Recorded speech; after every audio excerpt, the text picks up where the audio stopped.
Hello, everyone. This is Pastor Greg. Joining me today, Dr. Marks. Pleasure as always. So today we're going to be talking about a really fun yet interesting subject. In our previous videos, we've discussed the subject of some type of divine creator, right? Is God a practical explanation for why we're here today? As we examine the subject of truth, the more you think about it, it really does seem to be a plausible explanation for us to be here by some type of divine cause, something that's outside of what we call reality or nature. So with that being said, we're going to dive into a question: has a God or has God revealed himself to us? What would you say your answer? Has God revealed himself? Well, I think logically, it just makes sense that God would reveal himself. If there is a creator, it does not make sense that you would create something with such incredible complexity and create beings like human beings that communicate and relational and so on, and then just kind of leave town. Sure. That's what the deists would think, is that God created everything and then he bailed out. Certainly. And that just does not logically follow. The answer to that question of has God revealed himself, I'm going to say yes, but I'm going to say in two very distinct ways. I think that through nature, and of course, I believe through the Bible, we see a specific kind of information in nature. And when I talk about information, I'm talking about when you look at something like a blueprint, you look at something like a watch, a pocket watch that you find on the side of the road, something like that. That is a very specific kind of data, information. It's very complex, it's very specific, and we only ever see that kind of information coming from an intelligence. You never see it from random. In other words, if I take a bunch of Scrabble tiles and I just throw them on the ground, or I mix them up and I throw them out on a board, Sure. I'm not going to get Shakespeare's speech from Hamlet, to be or not to be. You might get a word. You might get a couple little 3 or maybe even a seven-letter word, right? But you're not going to get complex, specified information. Sure. The only way you get that is by arranging it, and somebody's got to arrange it with a mindset. And all the computer experiments that we've done, all the thought experiments that we've come up with, everything that we've actually studied in real science shows that you cannot get complex, specified information unless you have an intelligence behind that. And so that's why I think, we see the Creator, we see God from what has been made. All you got to do is look at DNA. Yeah, very true. I come from a construction background, right? And I am familiar with renovations and remodels with houses. And first started off in a commercial concrete atmosphere. So we're building all sorts of big buildings and stuff like that. And with my house as an example, built it, and if somebody came to me and said, that thing that has an HVAC system, plumbing, electrical, membrane, or framing, and skeletal will be framing, right? And so your membrane would be your stucco, lathing, and all those different intentional coatings and layers. Yeah. We have all of these things in our body. We have a plumbing system. And not only is it just a straight plumbing system, but it's a complicated plumbing system. And electrical, with our nervous and endocrine system. The list goes on, and our bodies are crazy complicated. And it's intriguing, but nonetheless, if somebody came to my house and said, that came about, and they had this academic answer of why my house and how it got there by natural causes over several billion years, honestly, I'd be really insulted. No, I put a lot of intentional cuts and measurements and angles and all that stuff into it and gave it a lot of thought. So from a designing perspective, it's insulting to say I have my chance, right? It would be insulting to you as the creator, but it's also insulting to your intelligence. Sure. Because, your house is also an integrated system. It's not just, complicated, but it's integrated, meaning that it doesn't work unless all the parts are in place to make it work, and it's nowhere near as complicated as your body, my body, not even close. Exactly. When you look at that, Scientists call this irreducible complexity. It's a complexity that you can't break down into any step-by-step way to get there. It all has to be functioning in order for it to work. Sure. So, I mean, like if I cut my finger right now, I mean, my system, without any conscious thought of my own, is going to repair that cut. And I'm glad it does, because if it didn't, I would leak out. Sure. And all of the blood in my system, even from a cut the size of a pinhole, would drain me out and I would die. So you have to have a blood clotting system. Well, if you know anything about biochemistry, and I don't know a lot about it, but just a little bit, enough to know that there's at least 27 different integrated steps in order to make a blood clot work. Sure. 27. I think it's at least 27. The patching process is not simple. Yeah, and if any one of those parts is missing or off, it either won't heal in the right place at the right time, it'll be too late or too much. So when you see integrated systems, they had to be put together by an intelligent mind. So has God revealed himself? Yeah, you think? All you got to do is look at your fingerprints. Well, and again, going back to our bodies, and this is all throughout the world, right? But our bodies alone. Yeah. Which one of our systems evolved or came about first? Was it your circulatory system with your heart being a pump that pumps for 80 to 100 years long, and it's got all the pipes involved with that and all the adjusting?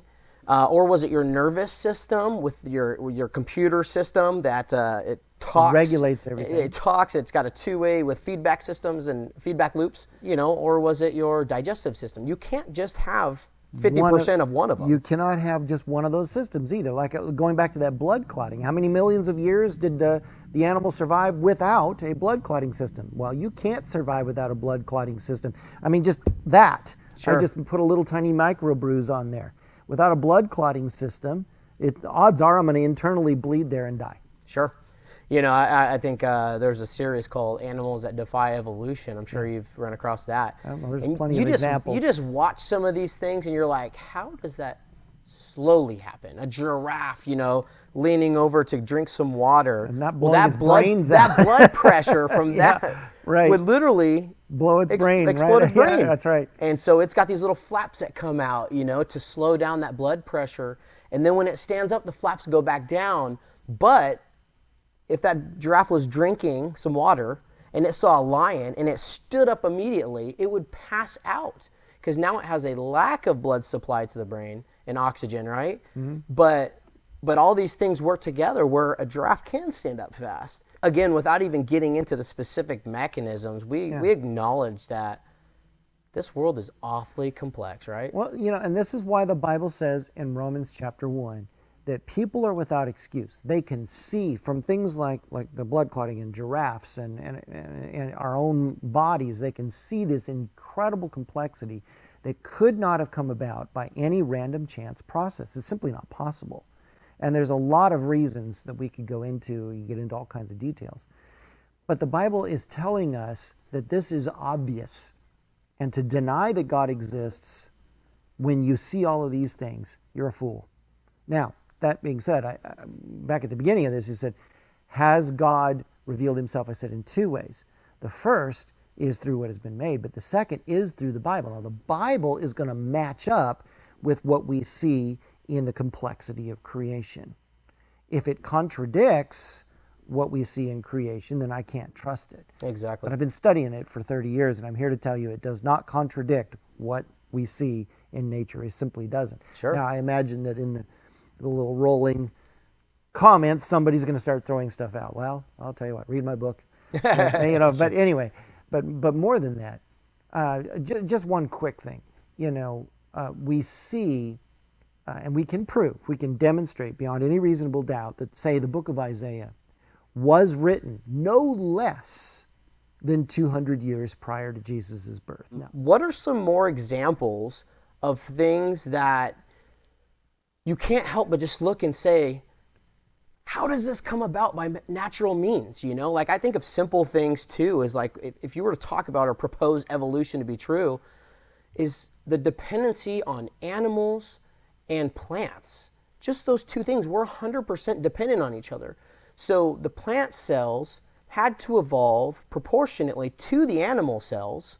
So not only are they separate with their separate reproduction systems, but they have to do it proportionately in order to have a lot of cycles in what we call, natural cycles to even go about in the first place. There are so many of examples of that. I mean, we could go for an hour on so many examples. I mean, we talked about DNA. We talked about the complexity of the information within our systems.